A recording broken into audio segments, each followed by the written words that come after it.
Ya, masih bersama kami pemirsa di Indonesia Bicara membahas mengenai waspada klaster Pilkada 2020. Saya ke Pak Heri kembali. Pak Heri, melihat fenomena di mana kepala daerah atau calon bakal kepala daerah ini yang melakukan menyelenggarakan kerumunan begitu yang menimbulkan kekhawatiran adanya klaster Pilkada. Apakah ini tetap menjadi contoh untuk seorang kepala daerah, calon kepala daerah harus memperlihatkan dukungannya yang banyak begitu? Ya, ini presiden buruk Hmm, bagi petahana ya. Mestinya kan petahana memberikan contoh, pemimpin itu adalah teladan. Nah, dalam situasi pandemik seperti sekarang, apalagi jauh-jauh hari pemerintah sudah menyampaikan ya, sudah memberikan warning kepada seluruh elemen-elemen yang terkait dengan proses pilkada. Nah, tiba-tiba ada petahana yang maju dalam kontestasi pilkada tidak bisa mengendalikan. Saya lebih pas menggunakan istilah itu ya, tidak hmm, bisa mengendalikan masanya. Nah, ini kan contoh bagaimana mungkin misalnya bisa mengendalikan yang lebih besar. Artinya begini, ini kan tantangan. Ini output dari pilkada 9 Desember yang akan datang. Ini kita akan mendapatkan pemimpin-pemimpin, harapannya ya, hmm, saya hmm. kira juga pemerintah dalam hal ini seluruh elemen masyarakat berharap outputnya adalah pemerintah daerah atau pemimpin-pemimpin daerah yang bisa menyelesaikan bersinergi dengan pemerintah pusat menyelesaikan persoalan pandemik gitu. Karena tantangannya nanti di tahun depan, recovery itu tahun depan. Kalau Hmm, memang saat ini misalnya kan langkah pemerintah ini kan ada dua. ya. Pertama adalah bagaimana menanggulangi masalah kesehatan, yang kedua adalah bagaimana menggerakkan sektor ekonomi. Dua hal ini menjadi concern pemerintah saat ini.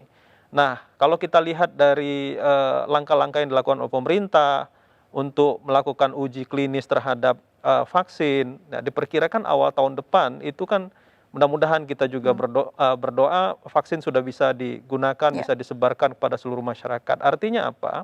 Diperkirakan hasil daripada pilkada 9 Desember itu adalah bersamaan dengan proses recovery tadi, recovery ekonomi ya, baik itu kesehatan sendiri. Artinya apa? Tantangan mereka di daerah makin berat. Hmm. Nah, kalau di awal saja para petahana sudah menontonkan, artinya menontonkan kepada masyarakat, mempertontonkan apa yang mereka lakukan, artinya tadi bahasa saya adalah tidak bisa mengendalikan masanya, bagaimana mungkin ini bisa Hmm. menjadi satu pilihan di masyarakat Berarti pola begitu. pikir dari kepala daerah atau calon kepala daerah ini harus dirubah begitu ya Pak Heri ya? Karena mungkin, mereka masih berpikiran kalau, pengumpulan massa yang banyak menunjukkan kalau dukungannya masih banyak begitu. Ya ini makanya saya bilang euforia politik Hmm, itu memang ditunjukkan dengan banyaknya massa. Kita bisa lihatlah ragamnya ya, masing-masing daerah menampilkan kesenian daerah, menampilkan berbagai macam hal-hal yang unik gitu hmm. ya. Ini kan di dalam politik ini bagian daripada komunikasi pemasaran politik, Hmm. bagaimana itu bisa menyedot perhatian masyarakat. Tapi Tapi case-nya saat pandemi ini itu tidak boleh justru diberlakukan itu, gitu ya? Hmm, menurut saya kampanye-kampanye yang sifatnya simpatik hmm, hari hmm. ini itu yang perlu dilakukan. Tadi Oke. beberapa daerah sudah dicontohkan oleh Pak Dirjen misalnya, ada kepala daerah tapi tidak banyak ya Hmm, yang hmm. kemudian bisa mencontohkan kepada masyarakat, paling tidak kepada masyarakat-masyarakat yang ada di daerahnya, bagaimana kemudian mereka datang ke KPU tidak membawa arak-arakan Ya. dan sebagainya.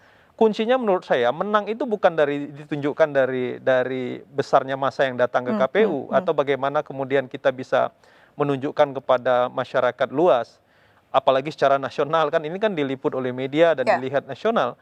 Menurut saya bagaimana kemudian kita bisa menyelesaikan persoalan daerah itu karena kan kita dipilih oleh masyarakat di daerah Hmm, itu hmm. bukan secara nasional. Nah, maka penyadaran-penyadaran itu harus segera dilakukan oleh kepala daerah, semua pasangan Baik, calon, gitu. kita bicara soal penyadaran itu, Iya, Pak Bahtiar, Pak Dirjen, iya. apakah sosialisasi kepada kepala daerah belum cukup, Pak? Atau mungkin mereka banyak yang bandel? Iya, saya tambahkan biar seimbang. Hmm, Iya, ya, ini tadi yang disampaikan oleh Mas Heri bahwa ini saya justru kita semua ini boleh mempertanyakan tingkat sensitivitasnya para Bapaslon ini. Ini bukan hanya kepada Bapaslon yang kebetulan petahana, termasuk juga yang pelanggar dari non petahana. oke. Bagaimana dia bisa memimpin masyarakat yang mengendalikan 1.000-2.000 orang tidak bisa. Bagaimana dia bisa mengendalikan dan menjadi teladan untuk ribuan orang bahkan jutaan orang gitu. Kalau hari ini tidak bisa menunjukkan positif. Saya naikkan satu step. Coba misalnya gini, tanggal 4, 5, dan 6 kemarin, kalau di antara Bapaslon itu, siapapun, baik petahana maupun bukan petahana gitu. Jadi yang kita ini bukan soal siapa pelakunya, tapi perilakunya yang secara nyata-nyata menganjurkan kerumunan, yang kita tahu kerumunan sebagai sarana penularan COVID-19. Kalau misalnya kemarin ada kerumunan 1.000, 2.000 orang, lalu setelah itu ada yang terpapar COVID-19 dan meninggal, pertanyaannya siapa yang tanggung jawab? Ya. Bapaslon itu tanggung jawab nggak kalau meninggal warga itu? Gitu. Maka rasa kemanusiaan kita tidak bisa menerima perilaku seperti ini. Jadi bukan hanya soal hukum, jadi di mana jiwa kemanusiaannya? Baik. Lalu Jelas solusi untuk agar tak ada kejadian pilkada sekalipun. Ya. Gini, tak ada pilkada pun, kita semua kan sudah sepakat dan sudah mengetahui tidak boleh ada kerumunan. Gitu. Ya. Lalu solusi untuk menghindari hal ini terjadi lagi seperti apa Pak Bahtiar? Ya, Apakah ada sanksi atau koordinasi keras dengan KPU begitu? Ya, kalau itu kan sudah kami lakukan. Saya sudah sampaikan tadi hari Senin Selasa kami koordinasi. Bahkan di tanggal 4, 5, 6 kami juga terus memantau dan kami beserta jajaran misalnya sebagai Dirjen Politik dan Pemerintahan Umum, seluruh jajaran saya juga kan memantau di lapangan bersama dengan aparat keamanan dan aparat yang lain termasuk aparat intelijen juga memantau keadaan di lapangan. Tetapi ini kan sudah terjadi. Nah, tapi perbuatan yang sudah terjadi ini kita tidak boleh toleransi. Harus ada, maka kami tunjukkan dengan tegas terhadap petahana itu yang kebetulan wakil wali kota atau calon wakil bupati atau bupati, semuanya kita tegur termasuk satu orang gubernur gitu. Jadi semua 69 catatannya. Nah, ini masih bisa bertambah lagi. Nah, terhadap yang bukan petahana bukan berarti lolos dari masalah hukum, tetap juga diproses oleh teman-teman Bawaslu. Nanti kan di Bawaslu itu kan ada namanya sentra Gakumdu, di situ ada kepolisian kejaksaan. Nanti akan diteliti apakah misalnya ada bisa ditindaklanjuti dengan pidana kesehatan. Jadi kita tidak ada toleransi terhadap seperti ini gitu.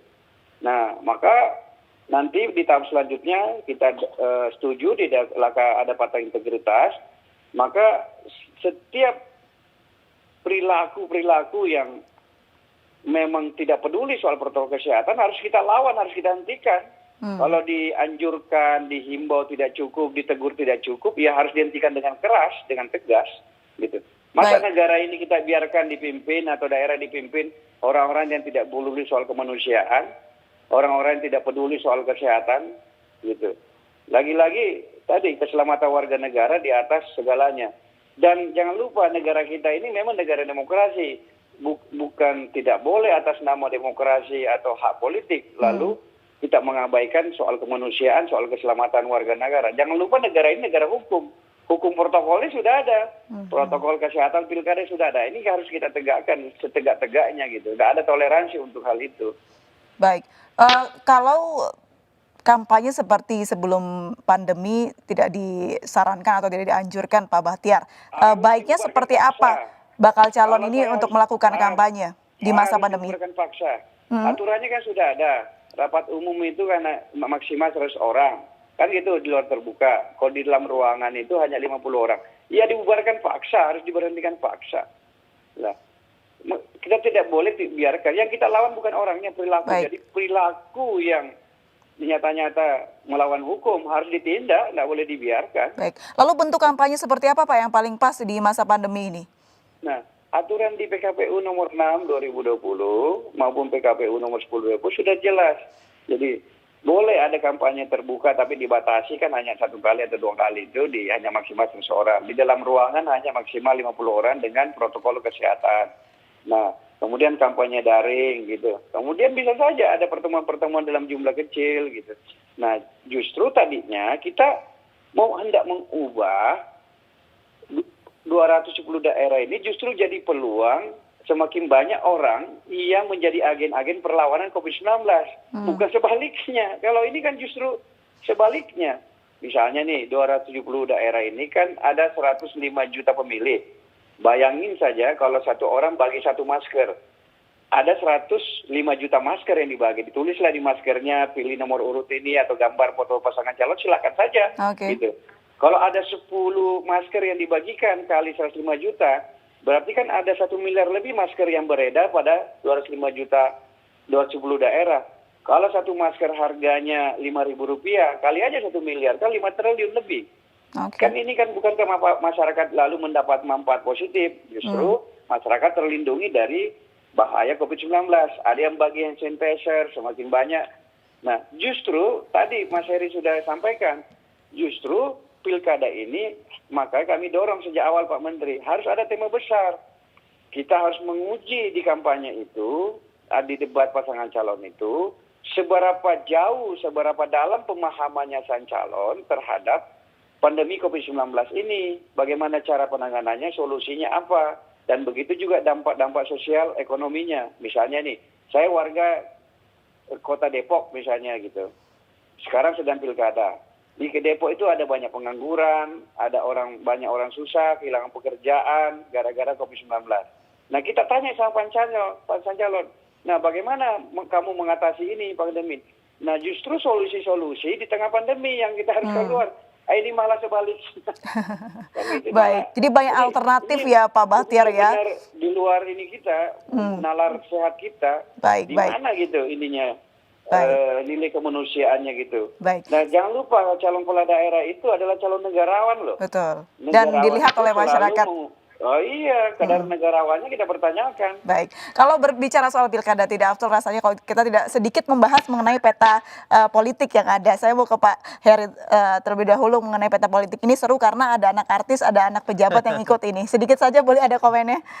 Iya, ini menarik ya. Artinya di pilkada tahun 2020 ini ada anak presiden, ada anak wakil presiden ikut bertarung, bahkan ada menantu. Artinya ini menarik gitu ya dari sisi perhatian publik. Kalau artis saya kira di setiap kontestasi selalu ada. Jadi kalau artis sudah biasa masyarakat melihat. Nah, justru ini menjadi satu pembelajaran politik bagi semua. Artinya apa? Pertama, kalau bagi saya adalah majunya kontestasi seperti misalnya di Solo misalnya, di sana masyarakat akan membuktikan apakah misalnya yang kita sebut sebagai misalnya bahasa umumnya adalah terah politik atau dinasti politik itu bisa berlaku di dalam sistem demokrasi langsung seperti sekarang. Nah, kalau misalnya masyarakat tidak menghendaki Mas Gibran, kan bisa saja kan. Jadi ini suatu bentuk lawannya. pembuktian juga ya di pilkada Pembuktian ini? menurut saya ya, karena selama ini kan banyak juga dikritik bahwa putra-putra pembesar katakan ya, bukan hanya putra presiden, dari sebelumnya juga sudah ada ketua anak-anak ketua umum partai misalnya, ponakannya dan seterusnya.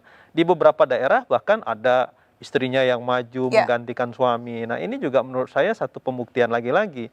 Apakah misalnya masyarakat di sana percaya, lalu kemudian dengan track record yang ada selama ini itu suara bisa diberikan. Walaupun misalnya kalau di Solo saya lihat di Surakarta menarik gitu, lawan tandingnya kan justru kalau kita lihat dari dari kekuatan politik yang ada ya jauh ya. Dan juga ada Tangerang Selatan yang seru itu. Ya, Tangerang Selatan itu adalah tarung yang menurut saya tarung bintang lah di Tangerang Selatan, karena memang bukan hanya putrinya Pak Wapres, di sana juga ada ponakannya Pak Menhan dan seterusnya. Baik, ada tambahan dari Pak Bahtiar mungkin? Iya, kalau saya mengingatkan saja konstitusi. Undang-Undang Dasar bunyi begini, pasal 27. Setiap warga negara bersamaan kedudukannya dalam hukum dan pemerintahan dengan tiada kecualinya. Artinya apa? Siapapun, pasangan calon kepala daerah, calon wakil kepala daerah hari ini seluruhnya harus tunduk pada hukum. Negara ini negara hukum, jadi protokol kesehatan itu harus dipenuhi dan harus ditaati. Justru buktikan di pilkada ini bahwa yang bersangkutan itu memang memiliki wawasan tentang cara penanganan COVID-19 dan dampaknya. Karena begitu dia terpilih tanggal 9 Desember 2020, maka dia akan menjadi kepala daerah di mana dia masih menghadapi pandemi. Betul. Nah, harapan kita kepala daerah yang terpilih ini di 210 daerah justru orang-orang yang memiliki inovasi baru, bukan pemimpin biasa. Gitu loh. Karena justru biasanya pemimpin hebat itu lahirnya di masa krisis. Bukan yang pemimpin biasa yang kita harapkan di 210, justru pemimpin luar biasa. Jadi tantangannya lebih berat ya Pak Bahtiar ya? Iya, justru maka setuju Mas Heri bilang bahwa output politiknya justru kita harapkan 270 daerah nanti akan memiliki kepala-kepala daerah yang memiliki kualitas pemimpinan plus gitu. Baik, baik. Bagaimana mengelola daerah di tengah pandemi, bukan sebaliknya. Baik, baik. Hari ini dipertontonkan kita tidak meyakinkan sekali Oke. gitu. Baik, semoga arahan dari Pak Bahtiar Saya dan juga sedikit, mungkin Mbak. saran boleh, Ya, Pak Heri? Pak Dirjen, juga Iya. untuk teman-teman penyelenggara KPU maupun Bawaslu, ada satu hal ancaman juga menurut saya kalau terkait dengan tadi Mbak April kan bertanya tentang kreativitas campaign di masa pandemik. Ya. Saya kira yang harus diwaspadai adalah politik uang, Pak. Nanti kalau Iya, kalau masa kampanye mereka tidak berkumpul, lalu kemudian nanti mereka door to door. Nah, door to door ini apakah cukup aparat pengawas pemilu di lapangan untuk mengawasi gerilyanya calon-calon ini? Jadi mereka kan selalu punya cara. Nah, menurut saya ini yang harus dibawa, harus diwaspadai pemerintah bersama penyelenggara pemilu. Begitu, Apakah Pak? ada satgas khusus begitu ya untuk Ya, karena pegang ini? kreativitas campaign ini kan mereka kalau dilarang untuk mengumpulkan massa, lalu kemudian nanti kan polanya door to door. Nah, door to door ini pengawasan yang harus sangat ketat, karena kan sulit kita menjangkau tadi ada 105 juta pemilih di 270 daerah. Nah, tentu saya kira kalau di tingkat kecamatan ada Panwascam gitu ya. Betul. Lalu kemudian ini juga harus bekerja secara maksimal, jangan sampai nanti protokol kesehatannya mereka sudah mengikuti karena takut didiskualifikasi, justru nanti yang muncul adalah politik uang karena memang Di sulit politik kita uang ini menjangkau harus begitu. menjadi garis besarnya dari Pak Heri. Ya, karena ini hantu demokrasi juga politik uang ini. Baik, baik. Pak Bahtiar ada Iya. respon? Setuju aja, setuju. Tentu teman-teman Bawaslu punya pengalaman tentang itu. Tentu dengan dukungan masyarakat sipil, tentu termasuk pengawas masyarakat, termasuk teman-teman media. Baik. Maka di Gakumdu kan sudah ada. Bahkan sekarang Bawaslu itu sampai di TPS ada, namanya pengawas TPS. Nah, tetapi masukan dari Mas Heri tentu menjadi catatan kita bagaimana mendorong hal ini menjadi pengawasan lebih kuat tentang potensi namanya money politik itu. Baik, Pak Bahtiar terakhir, apakah nanti kalau angka positif pasien COVID-19 di Indonesia terus meningkat menjelang pilkada, akankah ditunda, Pak? Singkat saja. Kita tidak ada opsi untuk menunda pilkada. Pilkada kita laksanakan. Yang harus kita lakukan adalah menegakkan hukum protokol kesehatan. Baik. Sama saja misalnya kalau misalnya berkantor kita, tidak mungkin tidak menurut tidak berkantor kita kan. Kalau tidak berkantor kita gimana pemerintahan bisa jalan? Baik. Yang harus kita lakukan adalah protokol kesehatan. Jadi protokol kesehatan adalah kunci untuk bisa melanjutkan aktivitas ya, Pak sama Bahtiar? juga ekonomi juga, berdagang. Ya. Tidak mungkin tidak terus-menerus kita menutup usaha. Baik. Harus bisa usaha, tapi protokol kesehatan dong. Baik, baik. Pak Bahtiar, terima kasih banyak sudah bergabung dan berbincang bersama Ya, kami di terima Indonesia Bicara. Salam sehat Pak Bahtiar. Ya. Pak Heri juga Ya, terima terima kasih kasih. banyak sudah Terima kasih. berbincang bersama kami di Indonesia Bicara. Mas Heri. Ya. Ya. Selamat malam, Bapak-Bapak. Baik pemirsa, kita akan lanjutkan lagi perbincangan kita tetap bersama kami di Indonesia Bicara.